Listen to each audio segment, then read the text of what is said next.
Ayan, so welcome back po dito no sa Doy TV Sports at tayo po yung magbibigay ng update sa katatapos lamang po na banggaan no, labanan between Gilas at South Sudan at yun nga po, hindi po tayo nanalo natalo po tayo ng Sudan at dahil po diyan ang epekto we will not be able to be qualified for the 2024 Olympics diyan po sa Paris no. At ito po sana ang ating chance, no? Ang ating ticket papuntang Paris. Pero yun nga, masyado pong malakas ang Sudan, no? Para sa atin. At dahil dyan, tayo po'y natalo. Bagamat lumaban po, no? Lumaban ang Gilas, no? Hanggang huli. Kahit natambakan po sila ng 20 plus points ng Sudan sa first half, nung third quarter po talagang pinukpok ng husto ang ng Gilas ang kanilang opensa. At ito pong fourth quarter nakahabol sila no, about 7 minutes left. Apat from 20 points napababa po sa 4 na puntos no, ang lamang ng South Sudan. Ayan. Pero after the timeout, nakita niyo po ang sinabi sa kanila ng kanilang head coach no, na parang don't panic no. We still have 7 minutes. Still a lot of time. At yun nga po, nag-execute sila ng kanilang mga play at talaga pong bagamat nakita po yung leadership ni Carlik Johnson, ni Jones at ito pong si Gabriel na NBA player po no na naglaro diyan sa Los Angeles Lakers. Nakita po yung kanyang pagiging veteranong manlalaro na alam niya yung gagawin sa mga ganong situation. At bagamat ang Gilas po ito pong si Dwight Ramos na pumutok ng kanyang laro, nagpakawala ng mga tres, kaya po tayo nakadikit. At yung pong pang-hapit play, ito po ni Jordan Clarkson, yung NBA caliber game, talagang nakita natin, nasaksihan natin. Yun nga lang, yung mga inaasahan pong 3-point shots, na makakatulong sana sa kanya, na mabitbit ang Gilas para po sa makabalik talaga tayo ng tuluyan, wala po talaga. At yun nga po, ang hustle plays of course ni Abando ang mga napansin dyan. Kung nakailang supalpal po siya dyan, yan ang sinasabi natin from the very beginning.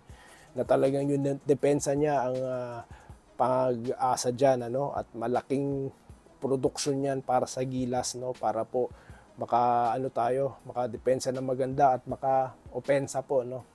So yun, pagkatapos of course, itong si Edu, nakita nyo naman, bumabato ng tres at may hustle plays and rebounds, At yung depensa niya na rin. At si Kai Soto, na sinasabi natin, talagang nag-anchor siya ng defense. Kapag may umaatake, talagang supalpal. Kaya nakita nyo po, no second half, hesitate na po silang tumira ng 3-point shots. Gayun din sa pagsalaksak. Kasi nga, may mga shot blockers tayo. Yun nga kasi hustle po talaga yung ginawa natin. Yun nga lang, hindi po tayo nanalo at tayo po itinalo ng South Sudan. Ayan, meron po silang dalawang NBA players ang G-League MVP nga na si Carlik Jones at ito pong si Gabriel Carlik Jones is from Chicago Bulls while Gabriel naman is from Los Angeles Lakers. Ayan. So, yun nga po.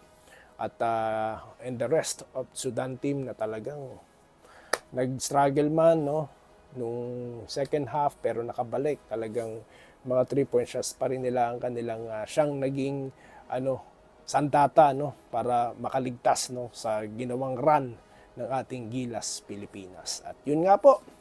At ano na po ang mangyayari? Well, yun nga po, nabanggit natin, we'll not be able to be qualified, So, wala na po, At itong laban with China, wala na pong wala nang kumbaga bearing Pero maganda rin pa rin siguro po na na may panalo pa rin natin yan. At least hindi tayo winless So kapanapanabig na laban pa rin po yan para sa atin. At ganoon din sa China At yun po. At yun nga maibalik ko lang kung sana nabigyan ng ganung minuto si Renz Abando sa mga nakaraang So yun po, yung sinabi ko sa inyo, di ba, bago po magsimula itong World Cup, yung aking selection, pinaliwanag ko yung mga players, na talagang alam kong magpo-produce ng ganung klaseng play. Yun nga po si Kai, yun nga po si Abando, kung paano lang po sila ilalagay sa ganung sitwasyon. Yun lang po ang kailangan. At yun nga po ang nangyari ngayon. At yung mga supporting cast, wala din kasi doon yung mga natin yung mga pinili nating players Maganda kasi talaga na ang player, kasi napansin natin pag nag 1-on-1 naiiwan po sila. At yun nga, pagdating sa 3-point shots, hindi po pumutok yung mga inaasahan natin, yung mga players na nandyan. Ewan ko lang kung si Ray Parks nandun kung ano magagawa niya. Pero let's see how for the future of our Gilas team. Pag-uusapan po natin yan sa susunod na video content. At yun lamang po ang ating update ngayon sa nangyaring bakbakan between Gilas at Sudan. At maraming salamat po sa inyong panonood. At magkita-kita tayong muli sa mga susunod na video content. Dito lamang po sa Doy TV Sports. Salamat po sa panonood. Subscribe na para sa mga susunod na basketball at boxing videos.